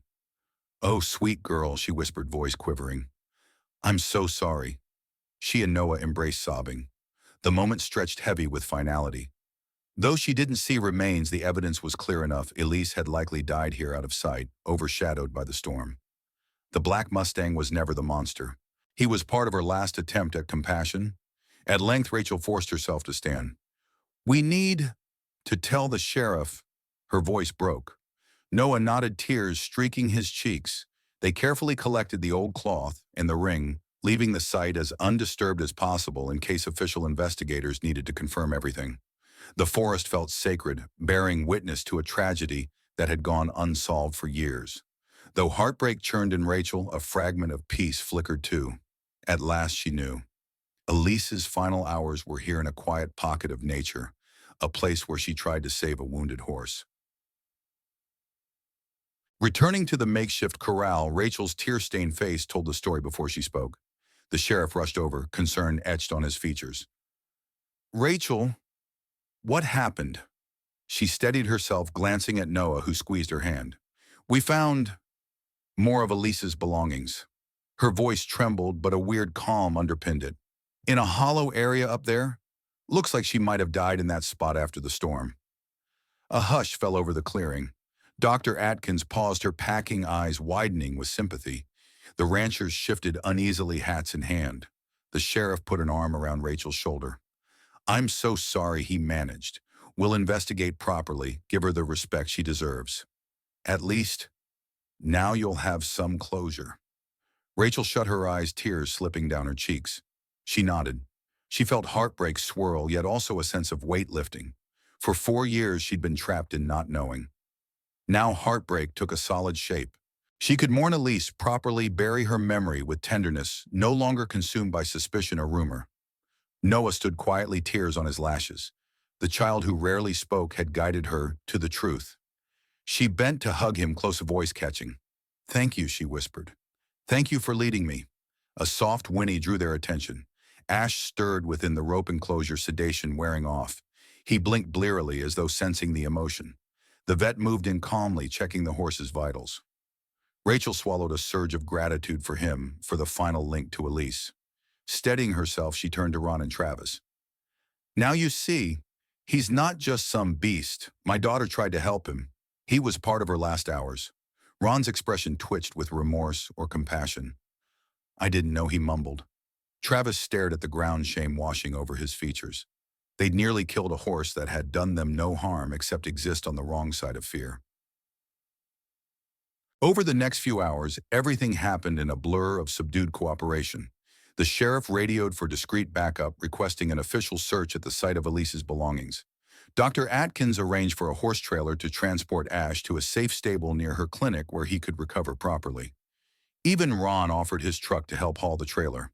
He muttered something about wanting to make amends. Rachel stood by Noah as they loaded Ash onto the trailer. The horse stepped uneasily, sedation still clouding his senses. But the moment he spotted Noah, he calmed enough to climb aboard. Rachel's heart twisted with love and sorrow. This time Ash would receive the care Elise never got to finish providing. The drizzle had subsided, clouds parting just enough for a shaft of pale sunlight to illuminate the valley. Rachel caught herself imagining Elise's spirit watching, maybe content that the cycle of violence had broken. She pressed a hand to her chest, Elise's ring nestled safely in her jacket pocket. As the trailer rumbled away, Dr. Atkins at the wheel, Rachel looked down at Noah. He gazed after it, tears shining. Then in a quiet voice that carried all the heartbreak and hope of a child forced to grow up too soon, he whispered, Ash, safe now. She knelt and cradled him, sobbing freely, letting the storm within her heart finally break. 2 weeks later, a modest memorial service took place in Whisper Hollow's small church, honoring Elise with the closure the town had lacked for years. Authorities confirmed the remains found in that hollow were hers, though battered by time. No foul play, just an unfortunate accident in the storm while aiding an injured Mustang. People came with sympathy, regrets, and floral tributes. Rachel spoke softly about her daughter's compassion, her love for animals, the bond she forged with a wild horse. After the service, Sheriff Monroe approached, eyes full of quiet respect. I can't change the past, but I'm sorry I didn't find her in time, he said, voice thick. Rachel put a hand on his arm. We all did our best. Thank you for helping me find the truth. Noah stood nearby, hugging the wooden figurine. The child no longer avoided people entirely. He'd begun to greet neighbors with small nods, even forming simple words. A hush of admiration followed him, as if the town realized how he bridged a gap no adult could cross. Some still marveled at how a silent boy and a wounded horse brought forth revelations of the past. In Dr. Atkins' stable, Ash rested in a spacious stall, bandages wrapped around his healed flank. He still limped, but the vet believed he could return to near full strength. Each day, Rachel or Noah visited. The horse would nicker softly, leaning into their gentle touch. It was a shared healing, Ash's body, Rachel's guilt, Noah's isolation. The stable rang with the quiet promise of second chances. One late afternoon, Rachel coaxed Noah onto Ash's stable floor, letting him stroke the horse's mane. The bandages had been removed that morning, leaving a scar, but no infection. The horse lowered his head, snuffling at Noah's shirt pocket for treats. The boy giggled softly, a miracle sound. Rachel's heart soared at that gentle laughter, a sign that maybe they were both finding peace. If you want to ride him someday, we'll have to train him properly, Dr. Atkins teased, standing by the stall door. Rachel smiled. We'll see. He's still wild at heart, might not want a saddle. But the thought warmed her, an image of Noah and Ash forging a partnership instead of captivity. Outside, the sky glowed with the amber hush of dusk. Rachel gazed through the stable window, recalling Elise's journal lines. He listens, he understands. How true it felt now. She realized they might release Ash back into the valley once he fully recovered, or find a wild horse sanctuary that would protect him. The details didn't matter as much as the fact he would live free from blame, and Elise's memory would forever shine in that outcome. Final scene. A week later, with Ash's wound nearly healed, Dr. Atkins declared him stable enough to roam a confined pasture behind her clinic. Rachel and Noah walked the fence line, watching him test the boundaries. He shook his mane, trotted a few paces stronger than he'd been in weeks. Rachel's chest swelled with gratitude. Noah climbed onto the lower fence rung, pressing a small drawing through the slats. She recognized it, a childlike sketch of Ash, with Elise's silhouette in the background. He left it there pinned by a clothespin, as if gifting it to the horse. Ash ambled over, nuzzling the paper, then huffed softly in acceptance. Rachel laid a gentle hand on her son's shoulder. You okay? She asked. He nodded, blinking tears. Then quietly, Elise, love him. Another wave of emotion struck her, but she smiled through it. Yes, she did, she whispered. And so do we. In the hush of dusk, Ash pawed the ground, gazing at them with dark, soulful eyes. Rachel felt Elise's spirit lingering in unspoken benediction. The past no longer haunted them. It had transformed into a guiding star, leading them toward compassion and understanding. Standing at that fence, mother and son realized the journey of healing was far from complete, but they would take it day by day, step by step, just as Elise once had. And though the storms of rumor, fear, and guilt had battered them, they emerged with a deeper unity. For in the end, the Black Mustang had bridged the silence, forging a path to redemption for an entire town.